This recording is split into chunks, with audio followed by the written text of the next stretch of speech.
prosecutors in New York have arrested Aussie Media CEO Carlos Watson on fraud charges. Watson facing now charges of conspiracy to commit securities fraud, wire fraud, and aggravated identity theft for his role in the impersonation of multiple media executives while in talks with investors. Soon after the arrest, the SEC charged Watson as well with defrauding investors of approximately $50 million. Watson was arrested Thursday morning in a Manhattan hotel and accused of falsifying information about Aussie's performance and inflating its projected earnings in an effort to secure tens of millions of dollars in investments to offset the fledgling company's mounting debt. Semaphor's co-founder and editor-in-chief Ben Smith, who broke that story about Carlos Watson back in the fall of 2021 as a media columnist for the New York Times. It rocked the media universe at the time. And Ben, I'm curious if in the moment that you were reporting that then, you thought that today or yesterday would happen. You know, honestly, I did. I mean, I think, that great interview, Carlos says that he thought it was just sloppy and stupid. And it is very hard to convict people, notoriously hard, of securities fraud. But this was so obviously illegal. They named 3 individuals as being involved in this conspiracy. 2 of them have already pled guilty. And it was a bit of a surprise for everyone, but especially for Watson.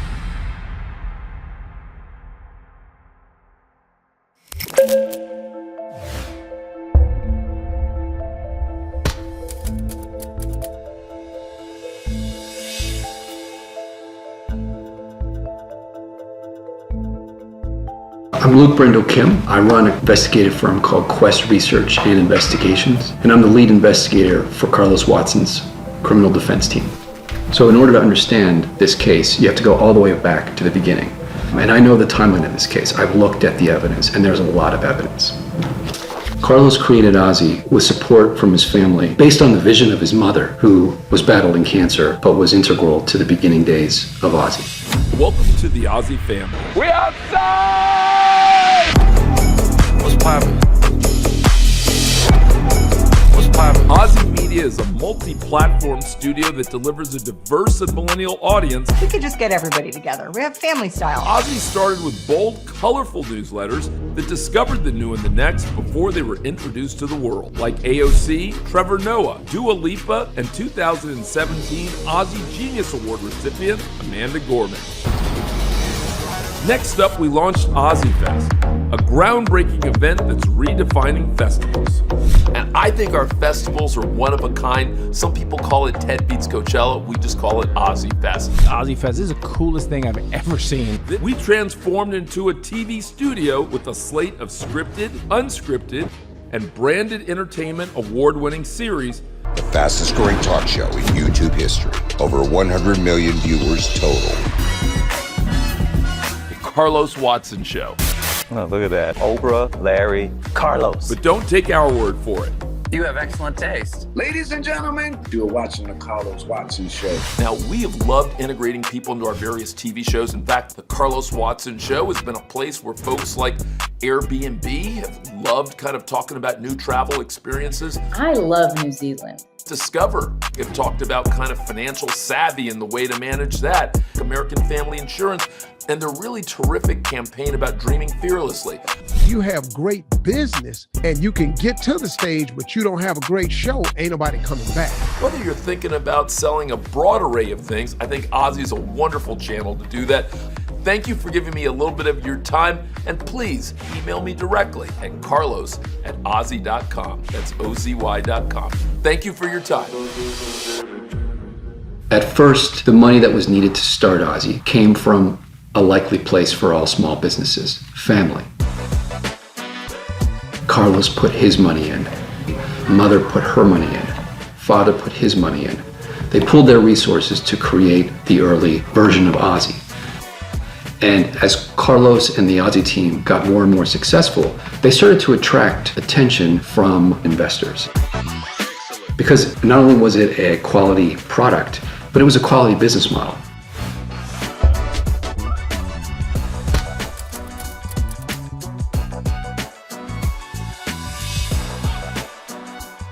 When Carlos decided that he wanted to become an entrepreneur and really build Aussie, I was one of his investors. And when you invest in an entrepreneur, you invest first in the person because you've known the person, you've experienced the person in a variety of different ways. I mean, at the end of the day, there's nothing but an idea and a person that will give it shape, that will make the dream happen. That's what entrepreneurship is.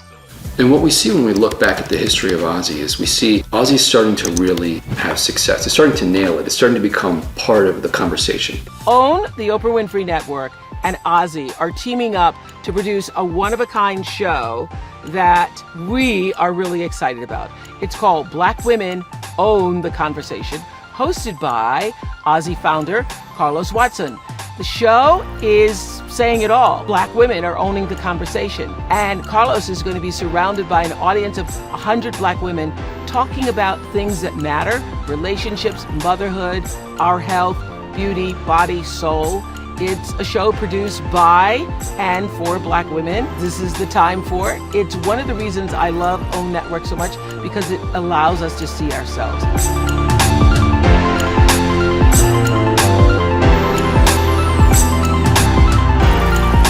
Stay tuned for Black Women Own the Conversation, coming in August, only on OWN.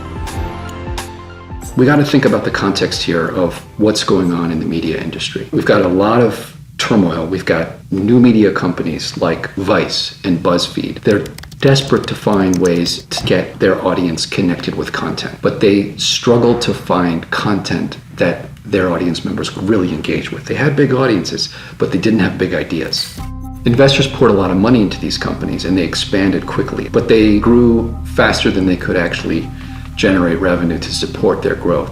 So they started to post really significant financial losses. We're talking like 7, 8-figure, 9-figure losses. That's a lot of money to be losing. BuzzFeed saw something special in Ozzy. And we know this because in 2019, BuzzFeed actually came to Carlos and made him offers to acquire Ozzy, right? BuzzFeed wanted what Ozzy had, and it wanted it so desperately that it was willing to buy Ozzy and put Carlos as the president of BuzzFeed and integrate Ozzy's team and content into the BuzzFeed content machine. BuzzFeed at that time was starting to get desperate, and BuzzFeed's board was starting to get very impatient with the CEO of BuzzFeed, a guy named Jonah Peretti. Jonah began to scramble and look around for a way to save BuzzFeed, a way to right his sinking ship. And so his grand strategy was to try to acquire smaller media companies and bring them into BuzzFeed to almost have a refresh of the BuzzFeed brand. So it's pretty interesting in the timing here. Jonah Peretti goes looking, he goes hunting for companies to buy. And he makes a couple of failed attempts to buy other competitors, and they don't land, they don't go anywhere. But by the summer of 2019, he has a new target, and that target is Carlos Watson and Ozzy. So Jonah Peretti starts to court Carlos, and he's trying to woo Carlos and really wants to bring Carlos in to help him create a new BuzzFeed. Jonah Peretti has a sidekick in this operation, a guy named Ben Smith. New York Times media columnist Ben Smith. This is the thing I'm most hysterical about. He was the brain behind BuzzFeed News. In retrospect, would you have done it again, the dossier? In a second. Who dropped a major political bombshell. Was this something that spurred a more important, detailed look at Donald Trump's ties to Russia, or did it raise expectations? And now, will he drop his predictions for the 2020 election? Let's talk about 45, President Trump. You predicting he's going to win re-election? Ben Smith was the editor-in-chief of BuzzFeed News.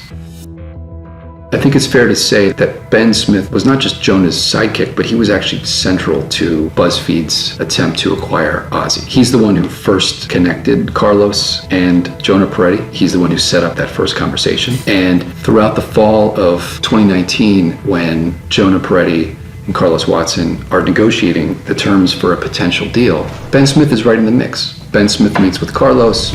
Ben Smith strategizes with his boss, Jonah Peretti, about what is this going to mean for me? Because I think Ben Smith felt like Carlos was a threat because of his charisma, because of his relationships, because he had a vision that didn't just involve chasing after tabloid news or creating mindless clickbait content that would lure an audience into a sense of complacency, which is what BuzzFeed had to offer its audience.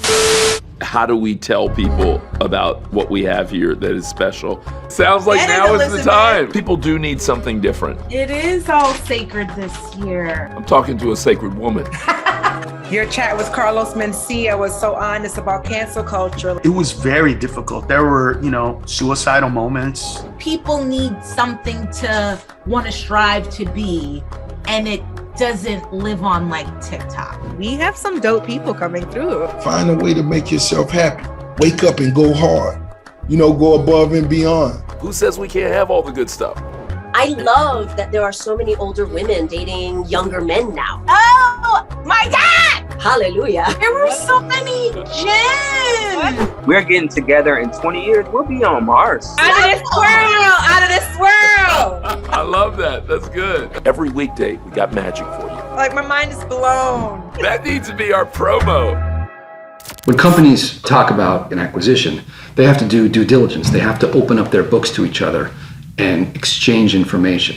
Well, that makes you very vulnerable, right? So the only way you would do that is you get both sides to the deal to sign a non-disclosure agreement or an NDA, right?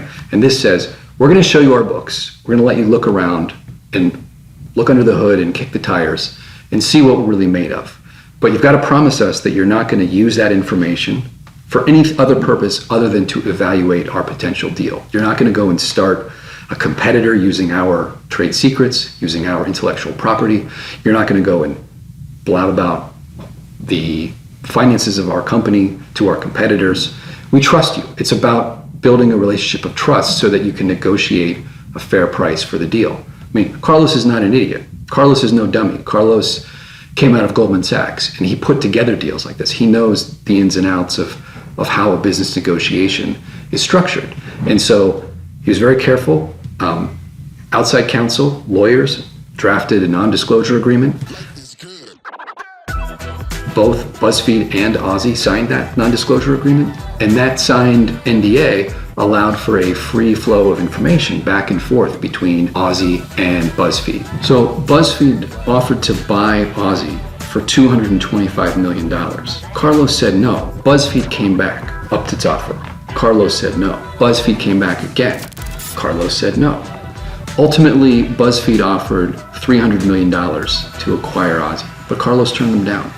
It's the show everyone is talking about. The Carlos Watson Show. If you haven't met Carlos Watson, makes you feel like family, for real.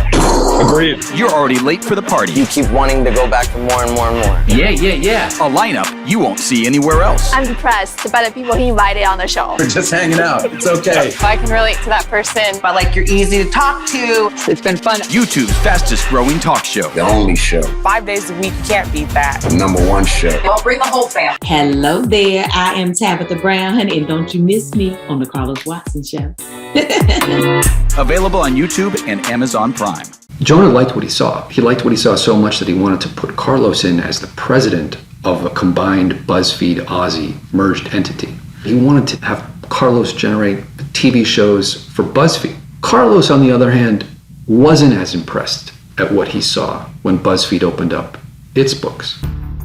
He wasn't as impressed at where BuzzFeed was going, at what ideas it had for creating content. And so Carlos turned Jonah down. And he didn't turn Jonah down just once. When Carlos finally says no for the last time to BuzzFeed, in very short order, Ben Smith resigns. Remember, Carlos, by coming in as president, would have leapfrogged over Ben Smith. That couldn't have felt good to be passed over like that. Ben Smith didn't go into the wilderness. He actually landed a job as the media columnist for the New York Times. Most credible, most elite, most prestigious newspaper of record in the English-speaking world. He doesn't just go to the New York Times to report on media, but he takes something with him to the New York Times. He takes all of those options that he has in BuzzFeed to the New York Times, and he holds on to them while he's reporting about media companies, while he's reporting about competitors to BuzzFeed. When he first starts at the New York Times, he recognizes that this could be seen as a conflict of interest. How can I, as a reporter, write objectively about the media industry if I own options in one of the companies that I'm supposed to be reporting on? So early on, he writes columns about the media that receive a lot of attention, not just in New York, but nationwide. Ben Smith puts out a series of articles that accuse Ozzy of being a giant fraud. And those articles are calculated to drive a wedge between Ozzy and its, up to now, relatively loyal investor base, drive a wedge between Ozzy and its reader base, drive a wedge between the face of Ozzy, Carlos, and all of Carlos's relationships with celebrities, with upper echelon members of society. So Ben Smith publishes these articles. Now, these articles contain information that was covered by the NDA. The plan, from Ben Smith's perspective, works spectacularly. Semaphor's co-founder and editor-in-chief Ben Smith, who broke that story about Carlos Watson back in the fall of 2021 as a media columnist for the New York Times. It rocked the media universe at the time. And Ben, I'm curious if in the moment that you were reporting that then, you thought that today or yesterday would happen. Honestly, I did. I mean, I think, that great interview, Carlos says that that he thought it was just sloppy and stupid. And it is very hard to convict people, notoriously hard, of securities fraud. But this was so obviously illegal. Ben Smith's words, in the form of his New York Times reporting, is what kickstarted the government's targeting of Carlos Watson in the first place. The government's indictment is essentially a legal version of Ben Smith's reporting that portrays Carlos and Ozzy as a giant fraud. Now, Ben Smith's words are evidence of a conspiracy to commit securities fraud, but they're not evidence that Carlos Watson committed securities fraud. Ben Smith's words, in the form of a book he wrote, are evidence that Ben Smith and Jonah Peretti and BuzzFeed engaged in a conspiracy to commit securities fraud.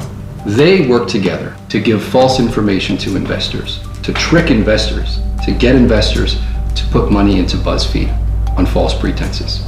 I'm having you on this podcast that focuses on startups and venture capital. Partially, looking through the list, I mean, reading this old story, you see it was the Lairs who are investors, Ken Lair, NEA, Hearst Interactive, SoftBank, RRE, tech investors were going behind BuzzFeed early on. Did you talk? Was it all Jonah talking to the sort of VCs, or did you spend much time while you were at BuzzFeed? No, there were. I mean, I didn't. I wasn't.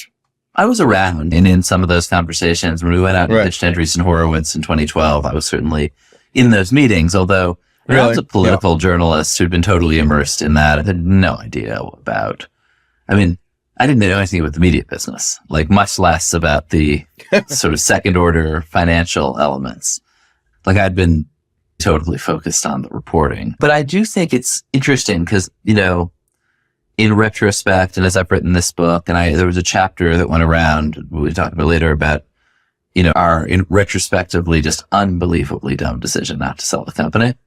Yes, and so I've thought a little lately about what the hell were we thinking and what were they thinking when they put this much money into BuzzFeed and into other companies like it? Vice. What even was the bet? It's hard to explain. And I would not now go out and say to anyone, I'm doing a media startup and, we're going to generate the kind of returns in 4 years that a venture capitalist would be satisfied with. Right. I think in a good case, it's we create a lot of value, but not that fast. Now, as I say this, BuzzFeed's stock right now is in the toilet. It's trading at about 29 cents a share. So around a quarter a share. This is down from $10 a share when BuzzFeed first went public. BuzzFeed is probably going to file bankruptcy in the near future because it's not a viable business. And Carlos knew it wasn't a viable business back when BuzzFeed wanted to gobble up Ozzy and make Ozzy part of its failing business. The reason BuzzFeed's stock is in the toilet is because, let's be honest, BuzzFeed engaged in widespread deception and fraud. And we know this because Ben Smith brags about it in his book. I'm going to read a few passages. Here's traffic warning on page 116. We're back in the summer of 2008 in the story here, and Ben Smith is explaining Jonah's approach to raising capital from investors. Listen to the words. Jonah, too, had gotten interested in this new game of raising money. He liked figuring out new rules and new systems, playing new roles, and he liked winning, even if he sometimes gave off a disconcerting sense that he viewed the whole thing as a game, not really recognizing the stakes. See the language here. They're playing a game. They're playing on new roles. They want to win. There were other things the team didn't like to talk about, like our early reliance on a pseudonymous blogger who basically stole posts from other websites. It's like they stole the content that they put up on their website. One of the great ironies of the case is that after the Carlos Watson show goes live, Ben Smith appears on it. Ben Smith gets interviewed by Carlos, and Carlos, so you could see this episode, but like you should see some of the things that Ben Smith said during the taping of that episode are truly out there. You didn't mention podcast. You've not tumbled down podcast, and you didn't mention TikTok. Lots of oh god, yes, lots of TikTok. I've been fascinated by like Trump TikTok, and my kids have told me I'm on like a very bad side of TikTok now because my TikTok is very Trumpy, and there's some unbelievably dark stuff of people strapping on guns and talking about the coming civil war, of really racist memes. There's one that I saw, and actually there's a meme of where people, it's like a song about how Mexicans are going to get deported, and people are like filming their Mexican acquaintances singing this racist song. So there's like, I'm fascinated by TikTok, and there's lots of unbelievably delightful stuff on TikTok, and it's very sticky, but my feed also now surfaces for me just like the worst stuff. So yes, I watch racist TikToks basically. In what world is that okay?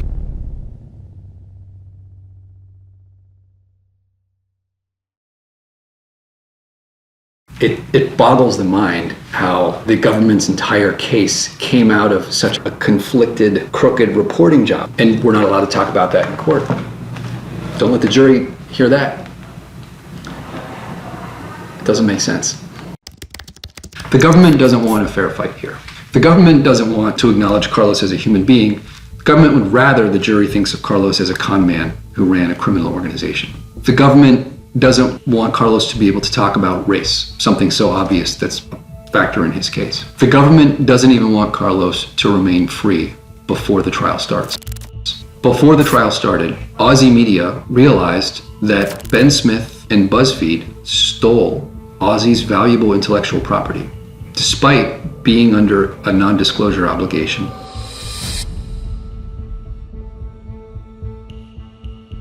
I'm here to tell you that the financial statements that Carlos and his team prepared are accurate in all material respects. What Carlos told investors Aussie was making is what Aussie was making in terms of money. If anything, when Carlos was talking to investors, he was under-reporting how much money Aussie was making. And all of this information was verifiable by investors. You could track the number of people who were opening Aussie newsletters. Data existed. You could track the number of people who were downloading podcasts. That data existed.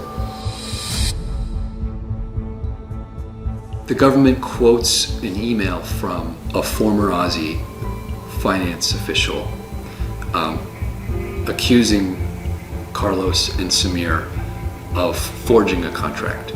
But the government quotes a snippet of a much longer email. The government doesn't provide the context for that email, but it's a sensational detail that goes into the indictment. But when you go line by line through the indictment and you look at the documents and you look at the evidence, you see that's not what's happening here. The government is misrepresenting what's in the actual evidence.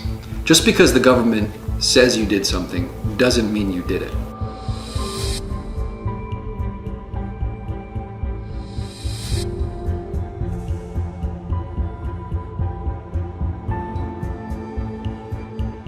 Samir, first of all, has already confessed that he did the impersonation call on his own without any input from anybody else at Aussie. Samir also confessed that he suffers from serious mental health disorders. Samir has a history of lying and misrepresenting facts. He has used a fake name to obtain loans.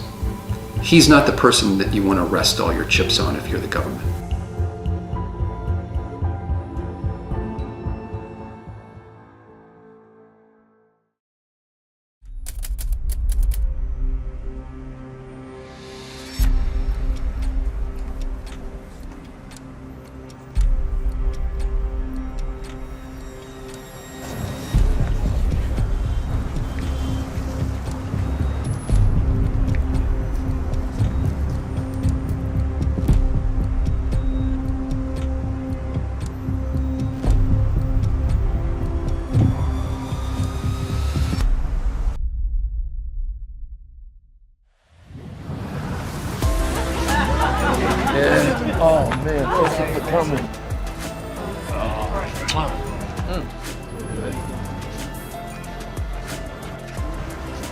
was a very aggressive stance that the government took to say that they would try to revoke my brother's bail.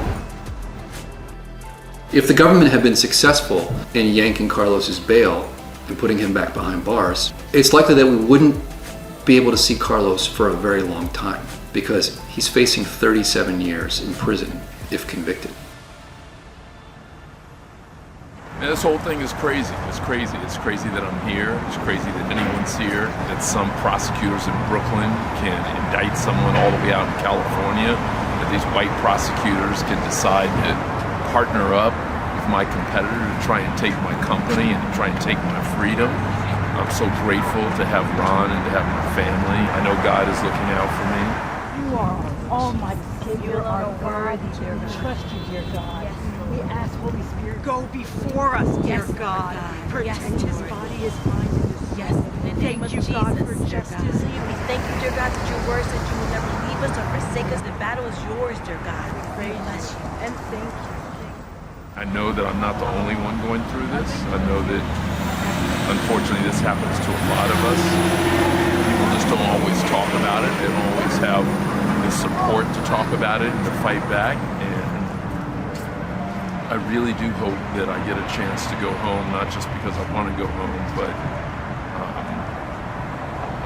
because it's crazy what's happening and how easily it can happen. And I know that for a lot of people, they just have a certain narrative in their mind that it only happens to Meek Mill or Reuben Hurricane Carter or in a situation like that. But it's happening to black coaches, it's happening to black doctors, it's happening to black teachers, it's happening to black CEOs, and they can turn your mistakes into crimes. You were working as hard as you can 7 days a week. You're working with other people, you're trying to be thoughtful, you're trying to build something real and valuable. You're winning Emmy Awards with Oprah, and the next moment, you know, they have you handcuffed in the backseat. People weren't talking about it, or if they did, people didn't believe them. And I think, again, this happens to a lot of black entrepreneurs. It happened to Joseph Jett, it happened to Calvin Grigsby, it happened to Frank Raines, it happened to Stan O'Neill, happened to Robert Smith, happened to Arthur Hayes, happened to Victor McFarlane. They love to scrutinize us once we start to really succeed. And if you don't take their buyout offer, you know, the same thing that happened to Black Wall Street 100 years ago, the same thing happened to Rosewood can happen to you. And again, I know that they smear me and they smear other people so that sometimes even our friends and family start to believe that maybe he is the person they're saying he is. Maybe he is a monster, but I'm not. I'm still the same guy that started the Young Black Men's Mentoring Program in East Palo Alto. I'm still the same guy who started college track. I'm still the same guy that volunteered at Boston English High School. I'm still the same guy who, who hopefully has been a decent person. I hope so.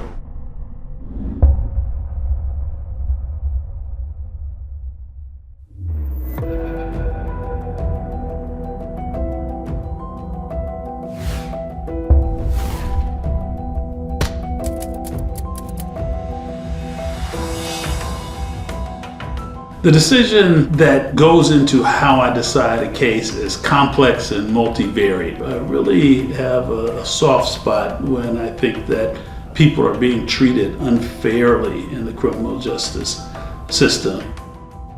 Carlos, from the day I met him, he just had an instant appeal. I did my independent research and it became clear to me that the conduct that the government is alleging as criminal is conduct not dissimilar from what everybody in that particular business space, that world of venture capitalism, does. It's business and it's negotiation. It's not criminal in my view. And I thought that he was being treated particularly unfairly, and he was a successful African-American businessman, someone who ought to have been applauded.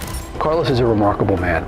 Initially, my defenses were up because I had read the newspaper articles and I had seen what people were saying about him online. I've worked on a lot of cases where we are investigating a con man or a fraud.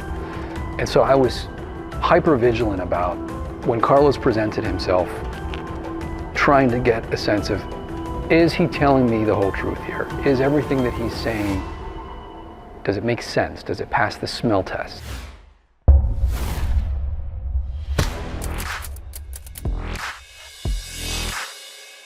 My name is Shannon Frison. I am a Justice of the Massachusetts Superior Court. I've been on the court and on the bench for about 15 years. I am about to leave the bench this year and take my talents, as LeBron said, back to advocacy. I met Carlos in college. The Black community is very tight-knit there, and I consider him sort of a big brother. Carlos was always very engaging and curious about everyone, and I always considered him to be very ambitious and going places. People getting indicted is part of my business. I know how serious it is. It just seemed completely absurd that the person I knew would be indicted for fraud or anything else. You know, I've thought so well of Carlos all of this time, and just made me sad. If one were to read very critically what's in the media about Carlos, they'd soon see that he's been held to a separate standard than his non-Black counterparts who are in this space. We would never ask anybody to really join the board of what was one of our largest investments if we really didn't feel very strongly in his skill and capability of really doing the job right, and his performance was absolutely exemplary. These funders are not people, some country bumpkins from someplace. They're very sophisticated investors who make independent and calculated valuations of what's in front of them. I always believed in what he did. I enjoyed Ozzy. I enjoyed the content. I mean, I could see the actual product, and I could see that I liked it. And I'm a sophisticated consumer of a lot of information. So I even though I wasn't in the company, I could actually experience the product and the content and all the different things that Ozzy was doing. And I really felt he was differentiated. I really felt he was unique and special. This will be the first case as I leave the bench, and I can't think of a better cause to join. These charges are heavy-handed, and I've talked about this extensively. Conduct by folks who look like us, and often that results in criminal charges and prosecution. So the indictment that the government filed is what we in the industry call a speaking indictment. That is, it goes well above and far and beyond. This particular indictment tells a story and adds all sorts of detail about what they're trying to prove. The media cherry-picked certain salacious things from and spread all over the TV and internet, and that does really impact a person's ability to get a fair trial. The indictment called Carlos a con man and also referred to Ozzy Media as a criminal organization. Well, we filed papers and argued that violated his due process because, one, it's blatantly and demonstrably not true, and two, by saying that sort of thing, you impact the jury pool. So the judge eventually made them take that down, and the government took those two phrases out. Unfortunately, not after it had been thrown around the internet hundreds of thousands of times, I think 800,000 times or something like that.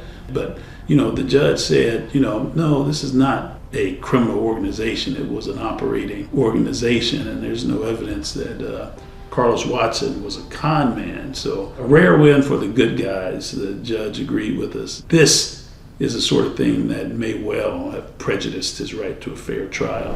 I think that he can get a fair trial because it's a jury trial. Having been on all sides of it, I still believe that average American citizens can listen, take evidence from both sides, and really make a rational decision.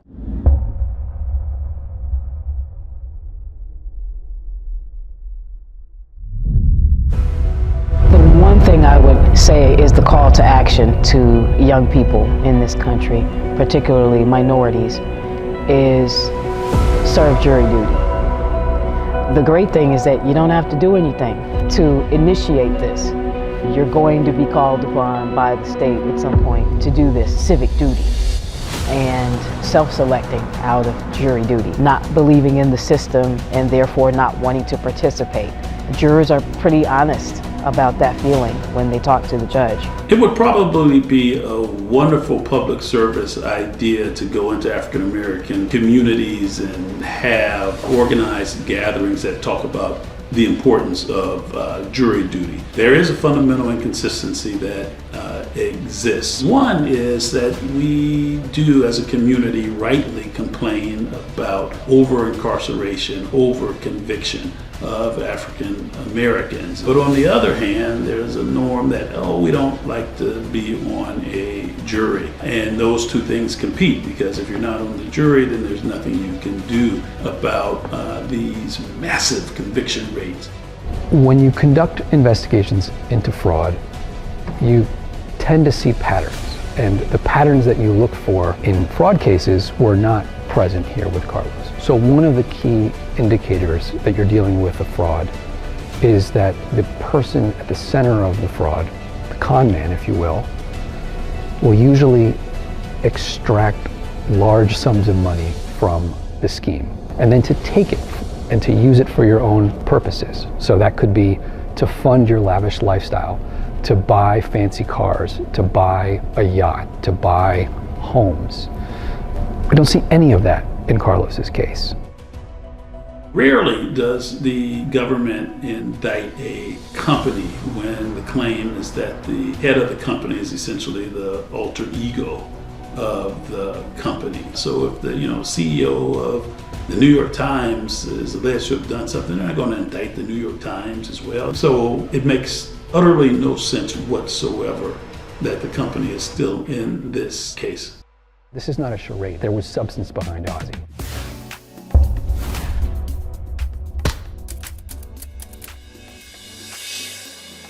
I'm Brian Wright O'Connor. As a reporter, I've covered cases, and I always know there's more than what you see. And I know Carlos. I know who he is. I know the integrity he brings to his work, the things that he has sacrificed, the opportunities he's given up along the way to pursue that dream, to make a different kind of media company, black-owned, black-run, without stuffing his pockets full of cash, without siphoning off resources the way fraudsters do. But one thing that's very different about Carlos is that while he was an unrelenting promoter of Ozzy's success and potential, he was also producing. So maybe early on, he didn't have all the skills needed to produce Emmy Award programming or make the contacts needed to bring A-list celebrities, political and otherwise, onto his shows. But he learned, he put the time into it, he did the work, and he produced over and over and over. So was there a little faking while making? Well, maybe, but he was making. I got to go to Ozzy Fest, and it was fantastic. I saw fantastic people on the main stage, on the side stages. We got to be like in intimate settings with folks that we wouldn't get to have conversations with. I got to see people, it seemed like from all walks of life, being able to have access to things that we wouldn't normally have access to. My whole life, I've been engaged in public policy.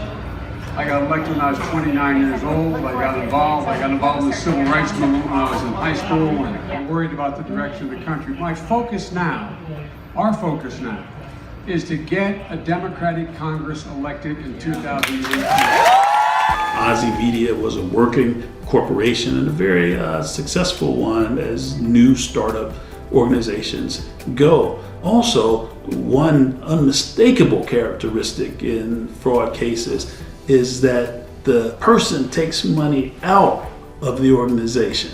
That's the nature of it. You take money out and buy private jets and big houses and that sort of thing. Carlos not only did not take money out, He put money in the tune of millions of dollars. Not only that, he got his mama put money in, got his sister to put money in, because he believed in what he was doing. Now, it didn't work out because the government came and shut it down essentially with an indictment, but that's the conduct of someone who believes in the future of their organization, not the conduct of someone who's committing fraud. We see all the opposite things.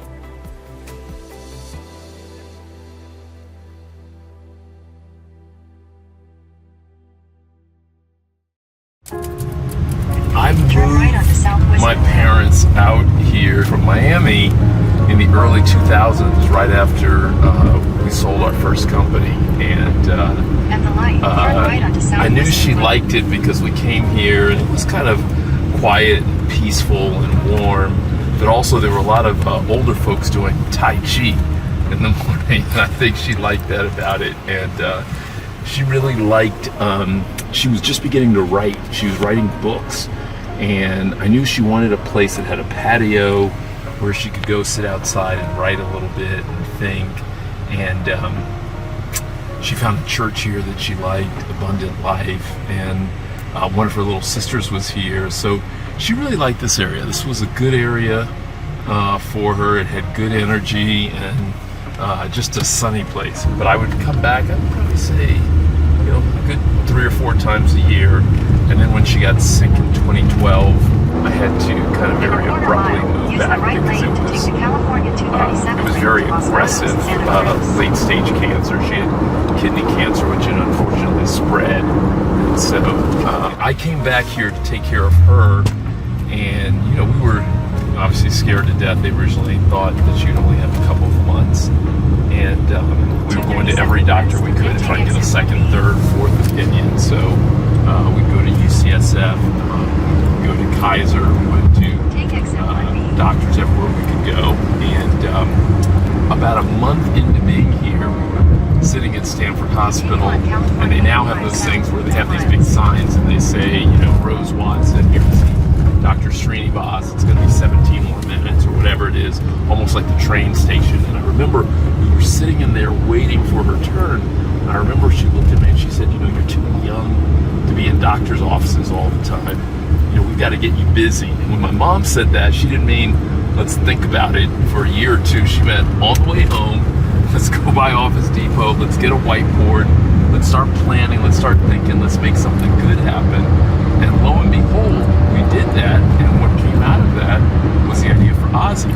And we would brainstorm together in the living room. We would work on the whiteboard, draw ideas. My mom liked yellow pads, so I was drawing on the whiteboard, and she'd often draw on her yellow pad. And I felt like a lot of the news that I was doing at CNN and MSNBC was really just kind of repeating and regurgitating the same 4 or 5 headline stories over and over. And what I always loved was discovering what I called the new and the next. I love discovering people, new trends, new ideas, things that most people may not come across for another year or two, but that, seeing them early, for me it was a little bit of a thrill. So, when we started Ozzy, the idea was, could we introduce you to a young comedian from South Africa before people knew Trevor Noah, or a young bartender before she was AOC, or a high school athlete before he was Aaron Judge, or college kid with the stutter before she was Amanda Gorman, the poet. And so that was kind of our love, and Mom loved every bit of that. She helped us build our first office, she and my dad. There's a nice picture of them. They kind of built the furniture, that first office over Christmas of 2012. They wrote on the board, Mom and Dad were here, and they hired the first interns. My mom did. She made our first marketing poster, and she wrote, "Everyone please visit Ozzy.com," and then on the back it said, "Every visitor counts," and she handed it out at church the day before we launched. And so she was there in 2012 when we incorporated, in 2013 when we launched, at our first holiday party in December of 2013, and then unfortunately she passed that summer of 2014.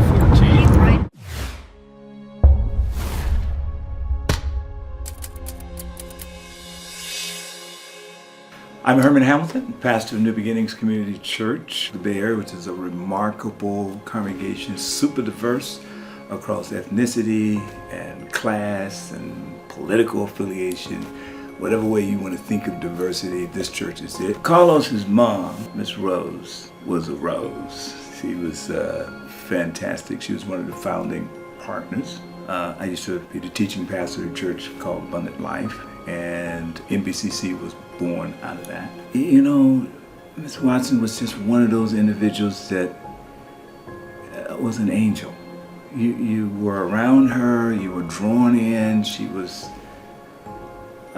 just extraordinary. And part of what defined her was her incredible intellect, her ingeniousness, but also her compassion. So that's where I first came to know her, and she became a part of the church, and her family came along with her because she ensured that they would come along with her when she was around. They were going to come to church with her.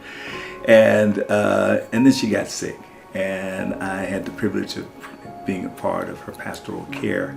That's when I really got to know Carlos and Beverly and Carolyn and the family. They were so incredible, caring for their mom.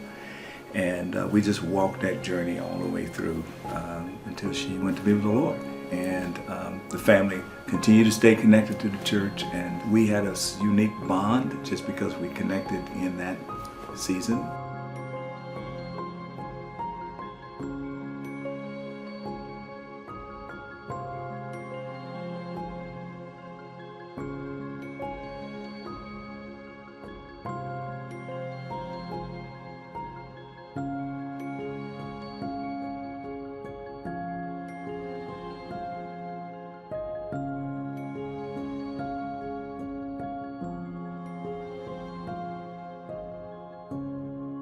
We're in the Bay Area. We're in Menlo Park at my sister's home, the little fella.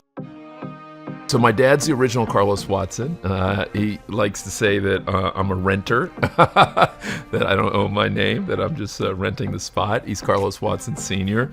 Grew up in a small town in Jamaica on the countryside from a relatively big family. He was the fifth of 6 kids. A curious guy early on, lots of energy, older sisters and brothers. I'd say my dad always has been, like my mom, a big-minded, very curious person. Loved history, loved politics. I often say he may have missed his calling. I think if he had run for office, I think he would have been one of the 3 or 4 most impactful members of Congress in history. My dad's one of the few people who actually had that ability to really change people's mind on something really significant. My brother is a combination of my mom and dad. My dad is the most innovative, outside-the-box thinker that I have met, and my mom was a person who could execute, who was not afraid of hard work, but also a lot of prayer. And so all of us are combinations, but he absolutely encompasses them both, and the best part of them both. Even when we were short on money, even when it may not have been immediately obvious that I would eventually do well in school, even when it wasn't maybe immediately obvious that I could start a company, I think his sense of optimism and creativity and his willingness to kind of think beyond the borders of your current existence and maybe learn from other people was something that I think really empowered me. Really glad to be cooking for you guys. I appreciate all that you guys have done. This has not been easy on anybody the last year. I know. And I think Carol and I were telling you the other day, it's very humbling because you have to keep 2 thoughts in mind. One is to be grateful for every opportunity you have every day, and the other is to know that there's always a chance that you may not get to do this again, which is a very sobering reality. But I hope that's not the case, and I'm glad we're doing this, and I hope it tastes good. So let's try it. Let's see what we think. Okay. Well, he's already eating. I think it was 2012.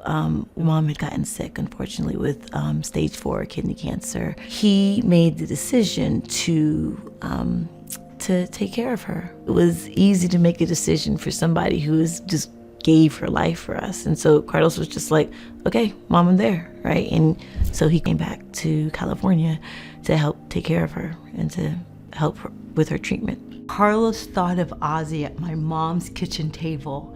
They were together and I was a witness to it. And as he thought about it, making sure he had the right team, they were working on the plan and what's the rollout gonna be. And so I remember Mom was sort of listening nearby and she's like, but the interns, what about the intern program? So I got the job of creating the PowerPoint of the internship program, and I put that together, and Mom proudly, a couple of days later, made a pitch, Carlos and Samir, about the internship program, and that was one of the first things that was done. Mommy was sick, but she was such an optimist, and Carlos actually gets that from her. Mommy was the eternal optimist, and she's like, yeah, I this is going on right here, but that don't have to stop you. What else are we gonna do? How are you gonna, do something and be productive, right? To sort of have family calls and family talks. Like, what do you think? I'm thinking about, building a newspaper, right? And we grew up with a dad who is just a voracious reader, right? And who just loves reading, loves the media, loved sort of consuming all of this stuff. And so what's the new, what's the next? Let's make something different. I think Carlos, at the end of the day, when all this blew up, he utilized all of his resources to try to defend himself and work through the process. His sisters were there using all their resources. I mean, all of their resources. But at the very center of their resource was prayer. This was a family that actually believed that God is able to do exceedingly abundantly more than we can ask or imagine. And when everybody around said it's a done deal, close the book over, they just believed that God was in the details and that God would make a way out of no way, and they refused to give up. And new possibilities just kept showing up all the way through this, which has been a very challenging time for the family. So incredible faith and faithfulness. Faithfulness to each other, these sisters, faithfulness to Carlos and vice versa, and a real faithfulness to God. And trying to figure out how to be in the middle of God's will. And, I think that really shapes how all, especially the three siblings, how they see life, and Carlos in terms of this unique journey that he's been on, this challenging journey he's been on. One question that I know he's been asking is, okay, God, what are you doing with me inside of this journey? Not that God made this stuff happen, because we're not saying that God made this, he knows that God didn't make this stuff happen. But believing that God is at work even in broken situations. And so the question he's asking is, how do you want to use this to help me to get better? How do you want to use this to position me to be a greater blessing? And I just find that to be encouraging about the posture of this family and about Carlos himself. When I first heard about the first article that came out, I was in California, actually. My dad had some health challenges, and so I came here to help out. Carlos came and said, you guys, some article is about to come out, and it's A, is not true, and B, has so many holes, and it's very unethical. He was trying to see how to maybe stop it. It was devastating. It was a shock. It was, as a sister, it was angering. It was angering. There initially he was appointed a black woman judge, Obama appointee, that was swapped out for a Trump-appointed white male judge. Now, I'm not saying he can't get justice with a white judge committee, white male, but it's very curious. The other things are, what they are alleging of fraud, again, that's happening, and I'm not going to speak to, the actual charges, but it's just most of the things that they're talking about should be civil. If there is anything, and we say that he is innocent, but if there is difference of numbers, of audience numbers, those are things that are dealt civilly. Why would he have 37 years 37 years is what he's facing. My brother, who has always played by the rules, upstanding citizen who loves this country and loves his community, what is the benefit of putting him behind bars when you don't do that and you don't do the same thing to other people, entrepreneurs who are trying to create something out of nothing, and all of a sudden you're going to criminalize puffery for him when that is the standard of how Silicon Valley operates? That doesn't pass muster. That doesn't make sense. I've always been interested in hearing from a wide range of people, and I know my parents had that same energy. And so when we started Ozzy, I wanted to make sure it wasn't just the same small set of reporters reporting the same kinds of stories over and over, but it was with people who had a very open spirit, a curious spirit, willing to trust themselves and tell us stories that we either hadn't heard or probably wouldn't hear for a while. And that required a certain, not just intelligence, but it required a certain boldness in people, required a certain love of their audience or love of stories, such that they'd be willing to share something new and novel that they couldn't be sure whether or not people were going to love. And so Anthony was one of those people. I'd gotten to know him in the 90s when I was in need of a barber, met him. We hit it off right away because he's a very lively and distinctive personality, not a quiet, shy, retiring type.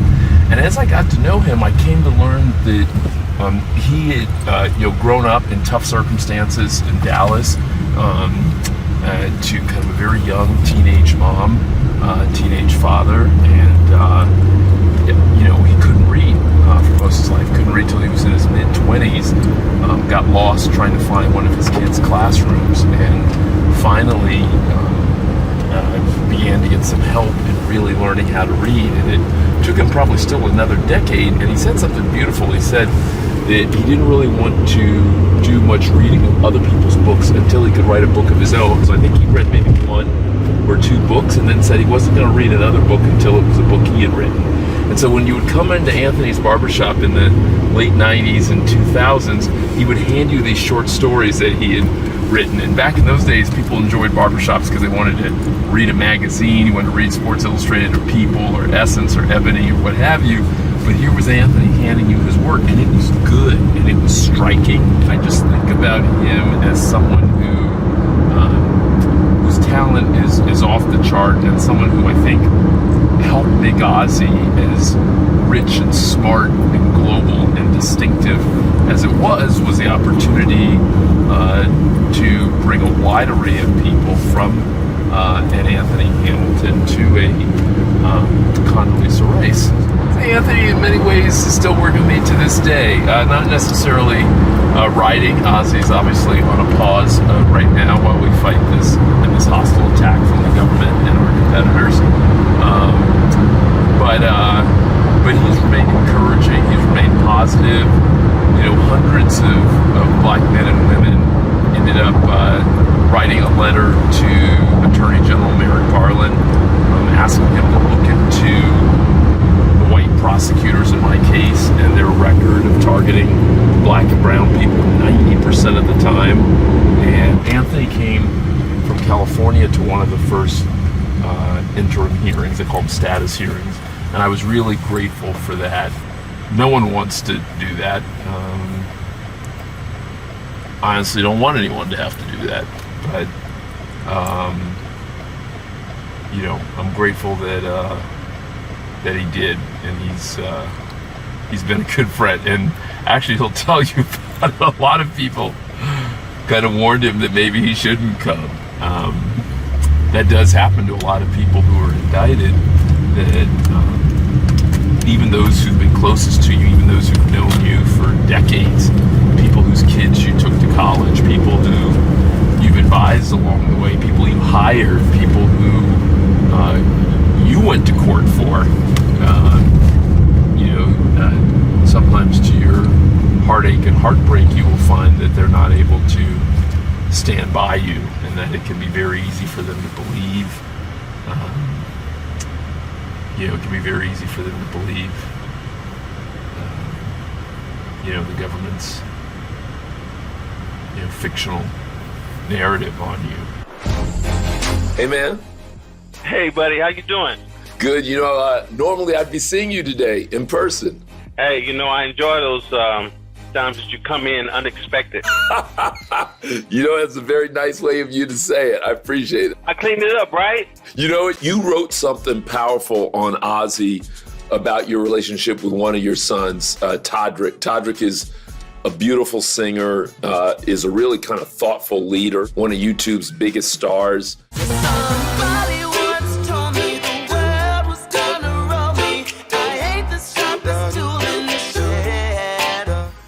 But you guys weren't always close. But give me the short version of it for people maybe who don't know that story, what you've learned from it and where you guys are today. I remember when I saw that he had a passion for, the Wizard of Oz. He would watch it every day. And I was like, that's not normal. Look at me. I'm trying to tell the world or the people around me what's normal when, hell, I never lived a normal life. Oh, what's up, buddy? How you doing? This looks good. Look at you looking like Brandon Money. Well, had to. Huh? Had to. Come see you. Won't you sit down, man? And tell me what you been doing. Unfortunately, Yeah, man. Yeah. It's really crazy, man. I used to just be back and say, I know that you could never be a part of anything like this. And when I found out, I was just broken. Yeah. You know what I mean? All those conversations we had. Yeah. It's crazy. So how's it going now? I mean, what phase is it in? It's up and down. We had a hearing a couple weeks ago in New York, and they were as aggressive as they can be. They were trying to rearrest me, and literally put me back in. Literally. Oh my God. And I still thank God that I've got Ron, and my family. So it's it's real. We're 16 weeks away from trial. I feel as good as we can feel, but I know most of the time they win. Wow. Which means everybody else loses.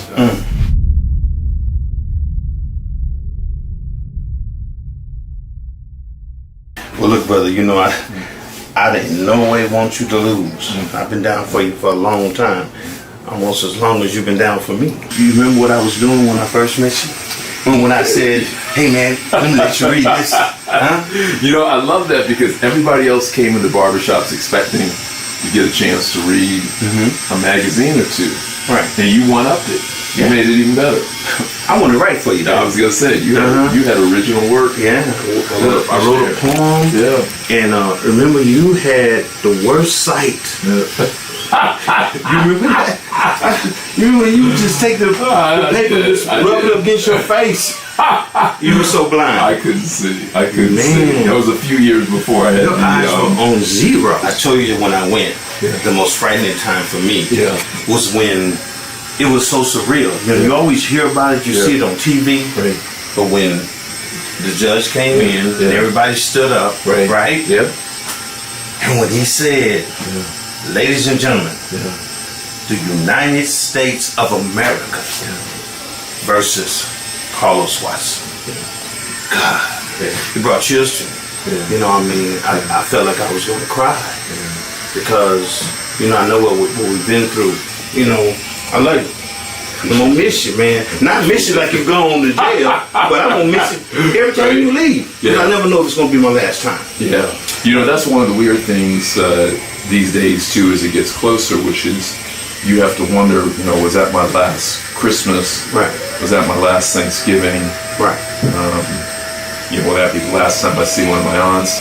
At the same time, you have to keep an optimism that it won't be, but you have to move in both spaces. So they kicked open my door. It's a small New York hotel room. It's small like this, and really? Oh yeah. And if I hadn't been up and I had been in bed and someone kicked open my door and there were 6 white people there, I mean, I would have probably reacted like most people would have reacted. I'm like real crazy if I see 2 white people. Well, and, you know, they would have told the story. They would have said he resisted and, you know, A, B, and C. And, you know, it would have been crazy. So, so it started there.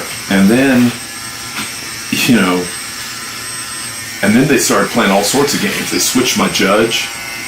There was a black woman who was originally my judge. They switched her to a white guy who had worked in the same prosecutor's office. Is that something to do? Is that commonly done? What do you think? Well, you're just a special black man. Yeah. And it's crazy. You know, normally it takes 6 to 8 weeks to have the first hearing. They did it in 6 days. They thought I wasn't going to be able to show up with a lawyer. They were going to catch me off. They were trying to make the trial, even though they've been working on it for 18 months, they said they were trying to make the trial like 3 or 4 months later, like give me no time to prepare. So the kind of lawyers you get, I don't know that most of them have our best interests at heart. Why do you say that? Most of them, honestly, are former prosecutors, and they still believe that way. They believe in the system. They believe in running people down. And they're not willing to be, in my experience, honest and critical about their former colleagues. And I remember the first lawyers I had, white lawyers, you know, when a Cambridge political scientist showed them some of the initial data on the prosecutor's records, rather than her say exactly, and this is a problem, like Ron later said, she said, this makes me want to throw up. And I thought, that's not helpful. You can't be the one defending my life, and you're worried about their feelings. And in fact, later on, when Ron stepped in the case, he said, you know, they cared more about what the judge thought than about whether or not you'd get to go home. She said they were processing you, just moving you along the factory line. You were just going to be one more person who was going to end up in jail. One more person who looks like you was going to end up in jail. And I would say probably not until one of my former teachers introduced me to Ron, and I realized I was finally going to have someone who actually cared. Did I start to feel a little bit different? This is a scary time for me, because it's a scary time for you. Yeah. And you are my friend. I'm your friend like you were mine. Like when I had a stroke. Who came by my bedside? Yeah, that was scary for me. You fought through it, though. Yeah. No, we fought through that. Yeah. I wasn't by myself. Okay. Now I could have been, but there was some people. You see, a lot of times people talk.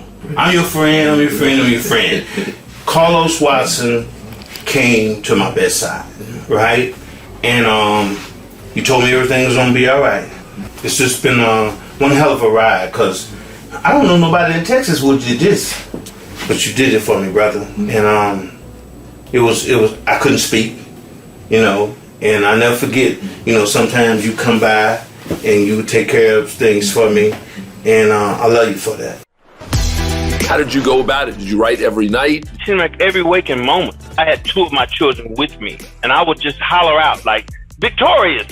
You know, and one of them they would know I want them to spell it, and I would just whack away. And I did not want my mom to pass away without her seeing this. You know, I needed her to see this, to see me actually write a book. I will never forget the day that my book came to my house. I was so excited. I pulled from behind my back the promise that I made to her, that I would one day write a book. Carlos, he made it seem like it was possible for us to do what he has done. If it's that easy to pluck him down, man, it's going to be crazy, man, when I get in trouble or when someone accuses me of something. If they got Carlos Watson, Rendai, they can get anybody. It took away some of my hope, you know what I mean? It was like you gave us, the black man, the everyday black man, the opportunity to see somebody doing something.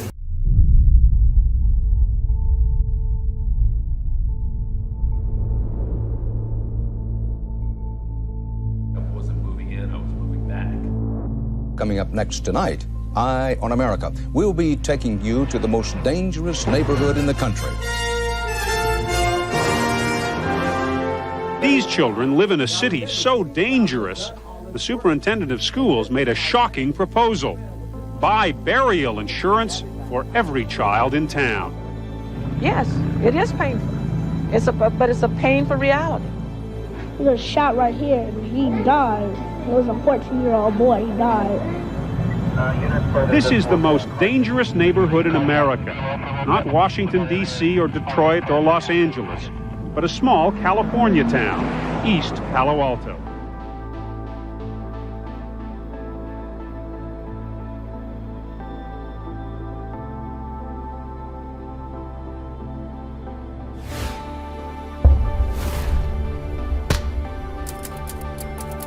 Hey, man. What's happening? How you doing?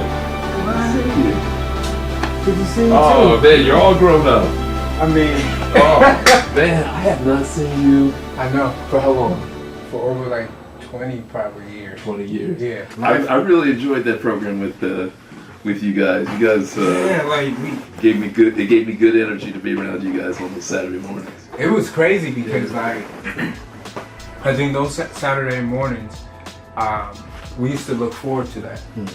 You know, seeing these black males that are coming into the community. They're all smart, they're very astute, lawyers. There's several programs that were there. Now, this was in East Palo Alto. Okay. Besides the donuts, Everybody liked the breakfast. They liked the donuts. I mean, the donuts was. I mean, you gotta come for the donuts. The donuts and the drinks. The mentorship was it was amazing. Just having you, like, I just want to tell you this. Just like I want to give you your flowers. You know what I'm saying? Like for me, like I want to give you your flowers because there's a lot of people who have made a huge impact in my life.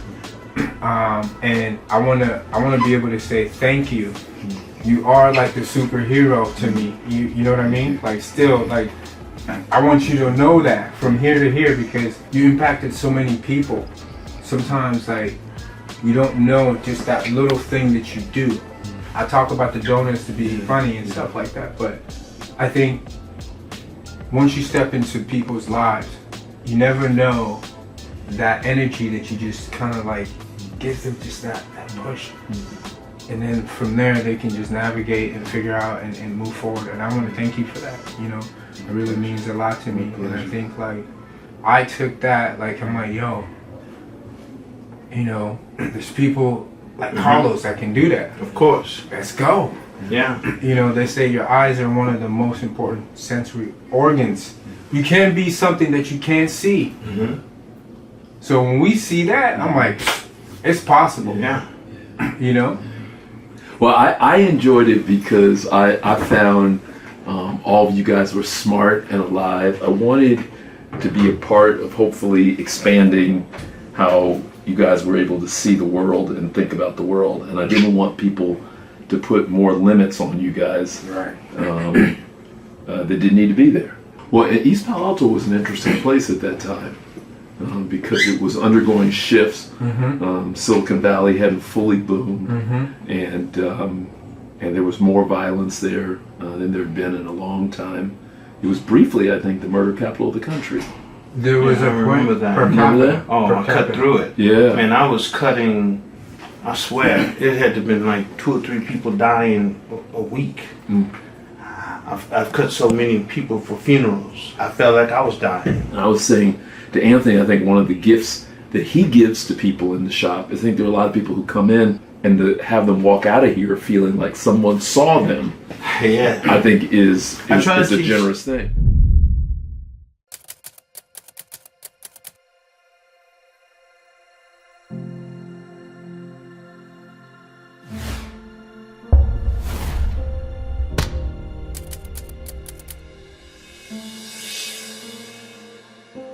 I grew up in Miami, Florida with the Watson family. I met Carlos when I was 5 years old. I was in the same kindergarten class with his sister Beverly. While we were growing up, Carlos by his family was known as Rendai, and so sometimes I'll call him Ren for short. I remember our mothers talking about how important it was that we had each other in our lives. Mama Watson I saw her get her PhD. I saw her in her role as a professor at Florida International University and her role at the school system. I just find her to be an incredible, she is my mother. She is my second mother. I'll start to get emotional thinking about it. And Papa Watson was the most informed man. He would clip articles on the same topic so he could have a history of them. And he showed me how when you kept the articles in that fashion, you could see the prejudice that was happening in the news and the biases. The swimming team at Harvard took an interest in me and they recruited me and I ended up at Harvard. And Carlos, he was a few years ahead of me, so I didn't run in the same circles with him. But yeah, Brenda was always looking out for me. Carlos was, I think, a government concentrator, and I remember that he graduated cum laude in general studies, which is something that's very hard to do without writing a thesis. And in his very first job going to California, I remember him working at a radio station, I think it was. So that was clear. I said to myself, oh, he's into media, and I didn't know that about him. As far as the education part is concerned, they knew that we needed to be educated so that we could have opportunities. Education comes in many different forms. It's not just about going to school. And so they wanted us to be people who could follow our passion and let us know that no matter what comes against us, we have the right to be able to actually step out and do the things that we really think are important that we want to go after. All of the 19 grandchildren who came from those 7, plus spouses, of course, were also taught the same exact thing. It was like, get educated, love each other, and then give, taking care of everybody. We didn't only take care of just our family. We were taught that everybody was our family. Everybody are children of God, and therefore we're to do that. And that's all a part about being educated, having knowledge. The more knowledge, the more choice. I remember him starting his first company, and I remember him driving a Geo Metro. And I remember thinking, wow, Carlos, I think you have a little bit more money than a Geo Metro, but he's always just been very frugal and very careful with his money. When you are brought up in a certain class, in a certain space, if you're going to have a vision for yourself outside of that, you have to push yourself and you have to dedicate yourself to that vision in a way that consumes you in some ways. And one thing that I know about Ren is that he works hard. Like, I'd go to family gatherings and Ren would be working. He would be working on the things that he needed to do to forward his vision, because when you're trying to jump into new classes, new spaces, you have to push yourself harder and with more diligence than maybe somebody who's content at, with their Geo Metro just hanging out at the radio station. I read the New York Times regularly because I see it as a pretty reliable source of information, and I believe that they seem to be dedicated to as unbiased a reporting ethic as they can. And I remember reading the article about Rendai and thinking, this is very biased. How did this get past their editorial board? There were aspects in that article that, one, I thought were outright lies. There was like a sentence in there, like trying to compare Rendai to a hustler. They were using language about music playing behind him that referenced hustling, and I said, Rendai would never let that happen. He would not allow himself to be in a position where that could even be connected. So immediately I felt like it was unreliable information. He is unique in that world. And for him to be in their sights, I thought something must have happened where the wrong person got upset. Maybe you can speak to it. BuzzFeed, where you had worked prior, had looked at this company and done some diligence themselves. I was on the margins of that process, but didn't know a lot about it and can't really speak to it. I left while it was happening. So people stopped telling me things. I do believe Carlos was a target and was targeted in this prosecution. And I believed it happened for a few reasons, most of which are about the success of the venture and the fact that he is a black man achieving this much success at the level of the major media outlets.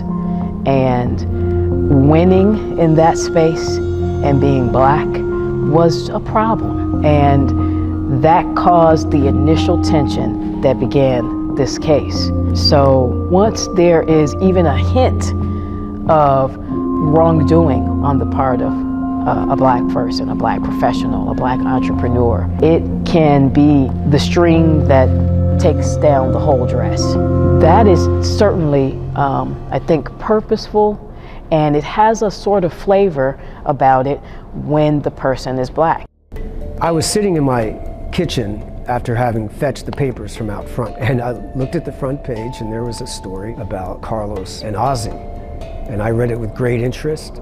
But I've been in the news business a long time, and I've seen allegations against many people splashed across newspapers. And as a reporter, I've covered cases, and I always know there's more than what you see. He's not living in a mansion. He doesn't have yachts. He doesn't wear Richard Roundtree shaft jackets floating down Fifth Avenue. He's a humble guy.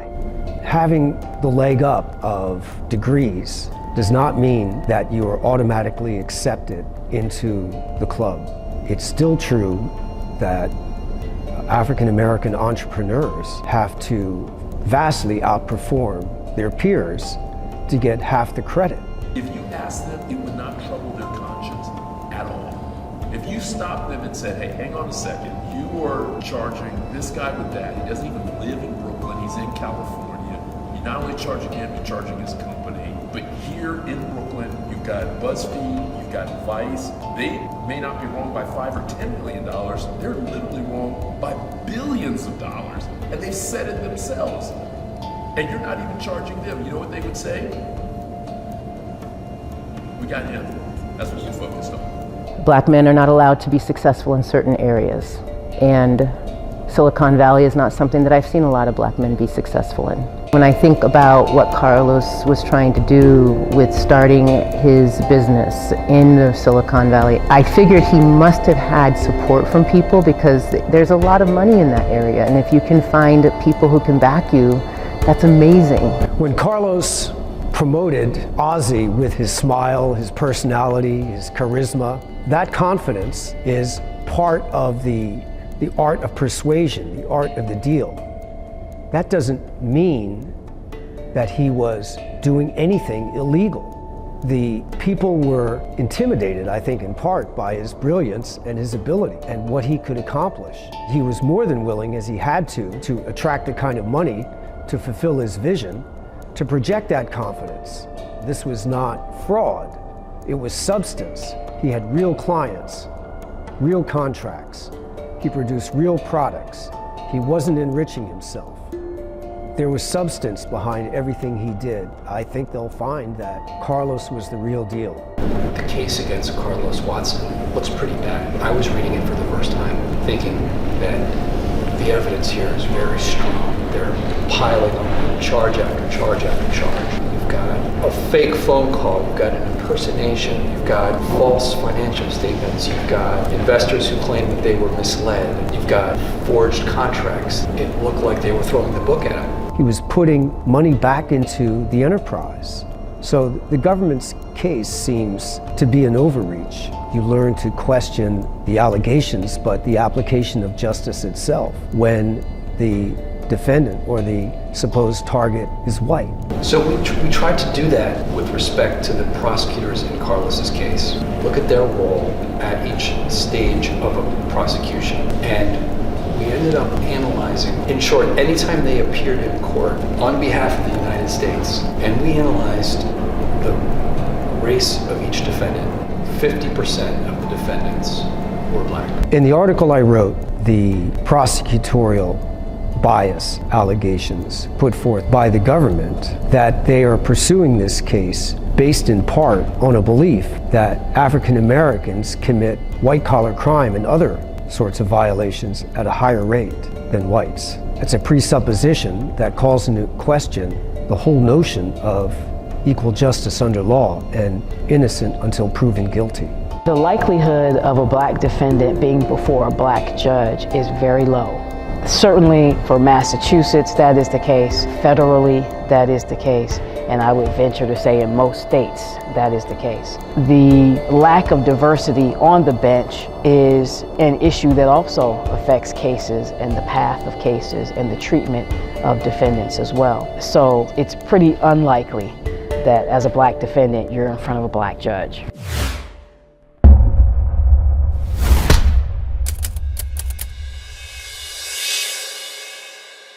My name is Rabbi Rachel Timoner. I'm a rabbi here in Brooklyn, New York. I run a really large congregation and serve this community. And I have known Carlos since high school. I met Carlos in high school in Miami, Florida. We went to Ransom Everglades School, which I really didn't love my high school. It was an elite private school. It was an incredible education. But a lot of the people who were there were, pretty spoiled kids. Like, people had a lot. They were used to having a lot. Sometimes they were, kind of shallow, just like everything was given to them in life. And I remember Carlos as being someone who wasn't like everybody else, that he was someone who was there. He really kind of had to excel and exceed all expectations in order to get there. He was like incredibly brilliant young person. And because of a couple lucky breaks and because of just like working so hard, he was able to be there on scholarship. And I remember at that time feeling like he was somebody who was real and somebody who just was down to earth and I could relate to. And I just always felt like he was an upstanding person, like he was a person of great character and brilliant. I was glad to know him in high school, and that I in general didn't feel like I got along with everybody in my high school, but I felt like he was someone I really respected and just had high regard for him. And I still do. And so the idea that he was taken down as an entrepreneur for something that a white person wouldn't have been taken down for, like there's so many layers of problem here. We want to be supporting Black entrepreneurship. We want to be investing in Black leadership. We want to be building wealth in Black communities because that wealth has been taken unfairly. And if there's something that I can do to help defend and support him, then I want to do that. The complete effort that we are putting in is focused on not guilty, and I think we're going to get there. The question how the case got to where it is a good one. It's an important one. It's a befuddling one. This case should never have gone this far. If anything, this case could be a civil disagreement between business people. So you do that in a civil lawsuit or an arbitration or something like that, but not the criminal law. We were able to show with data that in the District of Brooklyn, where Carlos is being tried, that the 3 prosecutors who are trying him have a 90% indictment rate of people of color. 90% of the people they indict in Brooklyn are people of color. It is data that we put in a selective prosecution. It is data that the government has not refuted. They talked around it.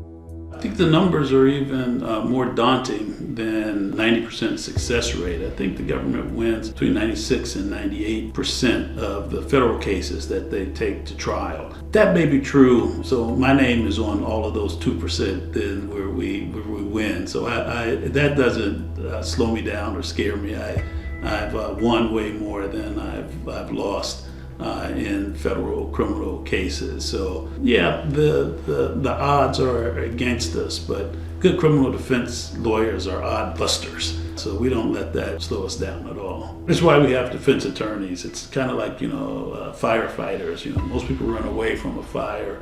Firefighters go in the direction of a fire, and that's what defense attorneys do. So the indictment says United States of America versus one man, Carlos Watson. And my job as defense attorney is to say, you've got to go through me. The conduct that's alleged is not happening and didn't happen in a vacuum. If you're not someone like Carlos, not someone with a new idea, new business, you may never understand or even know what goes on in that world. So investors are necessarily risk takers who want to spend money in this way and take chances on really good ideas. What they're basing their decisions on and how that world operates is really foreign to most people. And I think part of the point of this trial for us will be educating the jury on the context that this conduct happens in. Some people have asked me, have they approached you with a plea deal? Have you pursued a plea deal? Neither. I haven't even thought that way. Like, that's not where my mindset is. Indicted media owner, Carlos Watson, posted a video on Vimeo. Now, what he's essentially saying is, I'm a crook, but y'all didn't go after the other crooks too. Press play.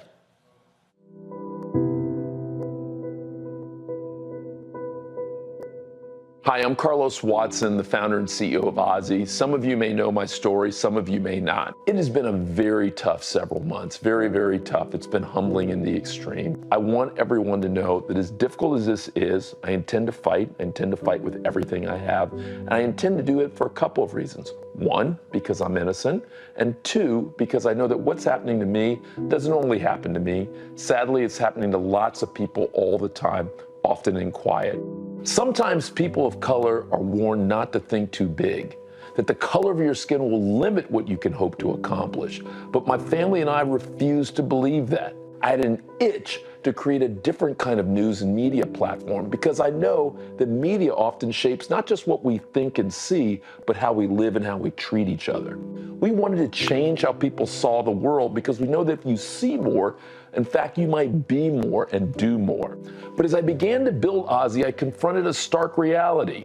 When I went to raise money, like a lot of black entrepreneurs, I had trouble often getting through the door or getting meetings that they took seriously or getting any kind of reasonable follow-up. There was a significant 2020 study the Washington Post covered that said while we're 13% of the population, black people are only able to raise 1% of the technology venture capital.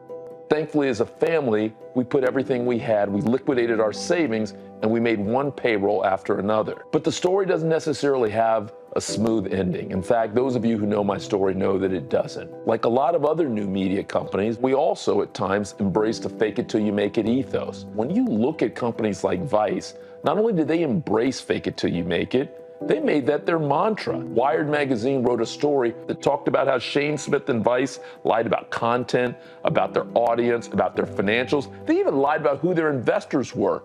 Do you think that Shane Smith got investigated? Not a chance. Walked away with more than $100 million. I'm asking you to look at what's happening when people like me are entrepreneuring while black. I'm talking about the leading trader on Wall Street in the 90s, Joseph Jett, who went from being named Man of the Year in January 94 to under indictment review 3 months later. How does that happen? Or Calvin Grigsby, who built one of the leading municipal investment banks, went from being called one of the best entrepreneurs out there to almost being arrested at his kid's soccer game 90 days later. Or take the first black CEO of a Fortune 500 company, Franklin Raines. Now, he hasn't had a job in 20 years. Our mistakes are being turned into crimes, and we're having people charge us in a gross and inappropriate way. In fact, the 3 wealthy young white prosecutors on this case are in Brooklyn, which you know through gentrification is now 35% plus white. How many white people have these guys indicted over the last 5 years? Less than 10%. Meanwhile, 9 out of 10 of the people they've indicted are black and brown people and people of color. And while I'm not a martyr, I do care about the next generation. I do care that other young entrepreneurs like me, other young black entrepreneurs like me, don't continue to face the same crazy odds that I face, the same overcharging and selective prosecution that has hit so many of us. Thank you for taking a moment with this. God bless you and God bless us all. What you just heard was absolute complete bullshit. Oh, now all of a sudden you want to put on a kente coat. Now all of a sudden you want to act like, oh, you're championing African Americans. Well, first of all, I tried earlier to go to oz.com to pull up and see how many stories that they've done on these type of issues. Go to my website. Oh, sorry, their website's no longer online. You can't actually look it up. But what you can look up is this here. This is the actual, and let me be perfectly clear, folks are innocent until proven guilty. But I just want y'all to understand how all of a sudden Carlos is the brother fighting on behalf of all the black folks, okay, when you were running Ozzy, I didn't quite see you making these same claims. And we were out there fighting for black-owned media to get advertising dollars. Oh, you were the darling of the industry. You weren't standing out there fighting with us. Nope. No, you were not. I don't recall seeing those social justice stories, Carlos, when you were running Ozzy. Where were they? Welcome to Real Talk, Real Change. Black and brown students face a mountain of challenges just to get an education. We need education reform. 2 out of every 5 students say they feel unsafe with police officers in school. There's a football field in every single high school. There should be a robotics program in every single high school. We're teaching the same history that we've been teaching from 20 years ago. We need radical change, and I hope that some of that conversation starts here today. During this edition of Real Talk, Real Change, join us as we tackle issues related to COVID-19, birthing while black, and the disparity of black doctors in this country. Why do so many black people distrust the medical system? We need bills and budgets written by black women. We are not seen. Black women are the most disrespected, unprotected women, that exist. We are not heard. What I'm trying to tell you, you don't really hear, because I didn't say it in a way you could hear it. And we are not believed. We were ignored, we were talked down to, we were given a runaround. It was far too late. Why is this happening? My precious daughter walks into the hospital and she never walks out. How can we heal the racial divide and improve the birth experiences for black women in America? Just her tone with me, there was something lacking there. We want to make sure that every birthing person in this country has a choice. Is there a stigma in the black community around therapy? They didn't want to be perceived as crazy. What would be the boldest change that a Biden administration and this Congress could make? This is a crisis that has only been made worse by this pandemic. I think we should see color and we should prioritize care based on those risk factors. What would happen if we created all black hospitals? Black babies getting cared for by black doctors do a lot better. To me, the solution is people just need to stop being racist. If the diagnosis is the need for black doctors, how do we fill that prescription? You were the darling of white venture capital money. Y'all raised $75 million. Don't try to act like, oh my God, it was so hard and it was so difficult and oh, this is the lack of money that black people get. You got the money. You're watching Real Talk, Real Change, brought to you in collaboration with our friends at Chevrolet. We're exploring the wealth gap in this country and the business of being black. You have to talk about how we repair the economic devastation. I can go through all these things that helped Americans build generational wealth, but blacks were left out. There's never been a time in American history where we've gotten fair and adequate housing or fair and adequate employment. There's no equality, and we have to work towards social justice. We have a long way to go, and it's not the fault of blacks. We haven't been taught investments, stock market, how to create wealth. There is no education that comes with money in the black communities. It doesn't. We are in a state of emergency. We can do this, but we have to do it together. When I hear people like Roland Martin, that would be as though 90% of the 1,000 people I hired weren't black, brown, and women. Like, that was the reality. It would be as though we didn't win an Emmy for a show called Black Women Own the Conversation. It would be as though 2/3 of my executive team weren't people of color. Like, how does this start off that I'm just coming home? Folk, there are some people who are extra special, and they will say and do some stuff that's beyond outlandish, and that's crazy. And guess what, Carlos, you are gonna have your day in court, and that's fine. You're gonna have your day in court, and you have a right to be assumed innocent until pleading guilty.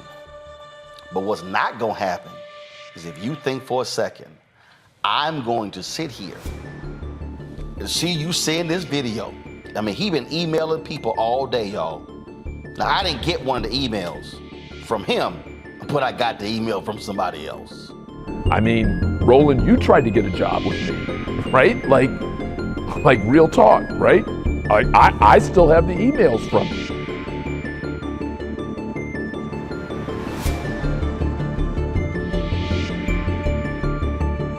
Right? So if you felt like that wasn't the case, then Why were you reaching out to me? Nah, bruh, you got the wrong one. And I have no problem saying everything that I'm saying, because all of this super blackness that you now care about, where was it before you got in trouble? The mentorship was amazing. Just having you, like, I just want to tell you this, just like, I want to give you your flowers. You know what I'm saying? Like, for me, like, I want to give you your flowers because there's a lot of people who have made a huge impact in my life, and I want to be able to say thank you. You are like the superhero to me. You know what I mean? Like, still, like, there's something really destructive that's happening in our community right now. They have got a really good formula for taking leaders out, a really good formula. Once we're winning, whether we're an NFL coach, whether we're a university president, whether we're a principal of the high school, they find one thing that they want to call a mistake and then try and blow it up to make it a big thing. And then so that no one can claim that they're doing a double standard, they find a Roland. And they are going to find some black person like Roland to carry the water for them. You can't live in this world today and not be curious. In fact, if ever there was a time to hear from more than the usual suspects, it's now. This is the Carlos Watson Show. Maybe we'll surprise you. Maybe you'll be mad at us sometimes, or inspired. Not only do I hope people will see more with the show, but I hope they'll do more and be more. The first interview I did for the show, I was hosting the Carlos Watson Show on Amazon and YouTube. My first guest was Terry Crews. I sent a tweet and walked away, and I was like, oh my God, the whole world is on it. We had a long conversation that no one else was willing to have. Has your wealth possibly changed the way you think about race? And Terry Crews told me one day you were going to get canceled. We were talking about his guy. He said, Carlos, I can just promise you I have a good feeling about your talent, and therefore I guarantee you that one day you will be canceled. And I remember at the moment when he said that to me, I remember thinking, okay, I didn't need that. and I hope he's not right. Hey, Terry, I so appreciate you. Thank you. Bless you for coming on. Oh, you got it. Love you, man. Thank you so much, Carlos.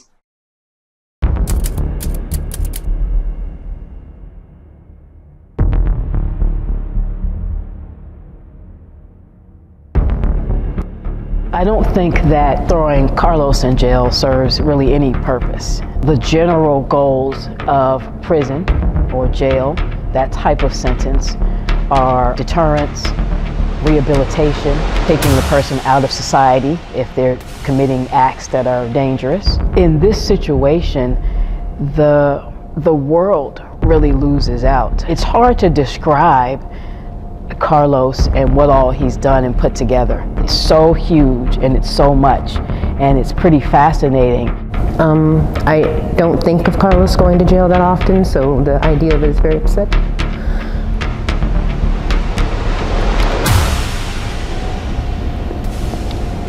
I think something that Rendai is somebody who is doing the best he can to create a new world. He is breaking down barriers. He is creating opportunities, and that means he's creating new systems. And so I have 3 sons, and it's always nice when you can point to somebody who is an example that you know that they can talk to and rely on to help them understand how to transcend boundaries. And it's very upsetting to think how when you raise your head above the fray, it can get chopped off. And it's yet, if that happens, it feels like it's another example of that in our society. And I really don't want that to happen.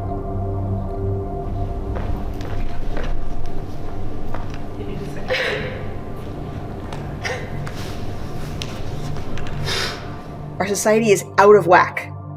It obviously hurts Black people, but also ultimately it hurts all of us, because none of us are free until all of us are free. And our whole society is kind of on hold as we continue to be stuck in these centuries-old racism.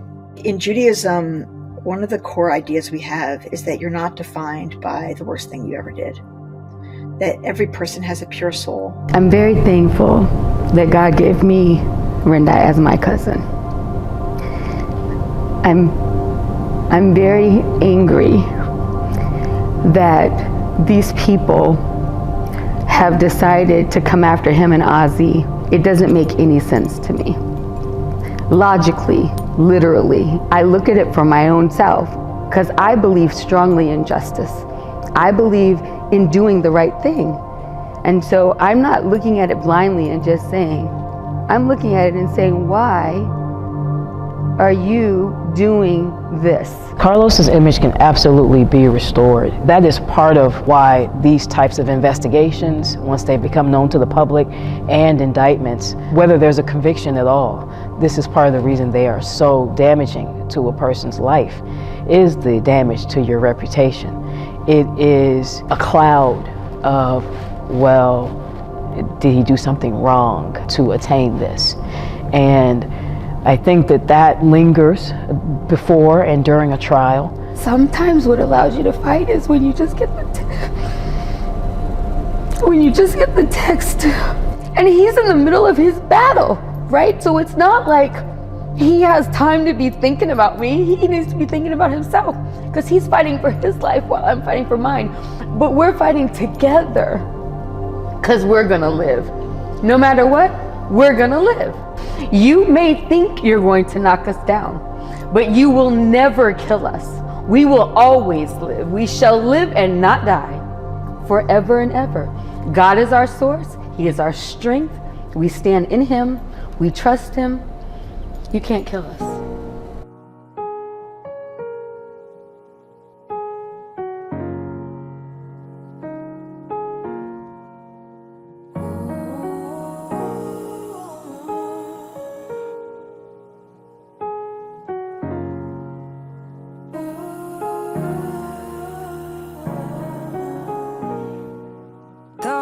Tried to break me down. Yeah, I'm still here and I'm standing. Hard to believe at only 23 I'll be standing at a place where I could write my dreams, but my pencil needed sharpening before the pages made a mess of me. Too far gone, I've been away from home. You can tell when I'm on the telephone. You say, call me back, I need to hear your soul. Thought she had me, then it's where'd she go? I've been running on faded dreams. Someone help me please. It ain't always what it seems when you look happy. So now I'm walking with patience, keeping the faith and receiving his grace. I'll be needing that. Sober-minded, I'm better. God, my protector, with me forever. He got my back.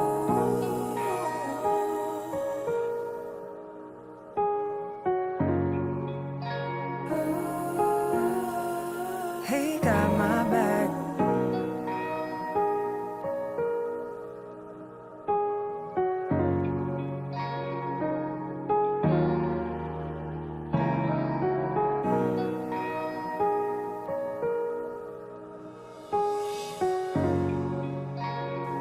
The fact that similarly situated entrepreneurs who have done very different, much worse things, actually bad things, have not had any sort of repercussions for what they've done. Whereas Carlos, on the other hand, has done, in my perspective, no bad things and is being railroaded. I think that there is something to be said for the fact that he is a person of color. He's a black man in America who started a business that was very successful, did things that people in his situation had never done before. And I think it's difficult to look at this and not perceive there being some sort of target on his back.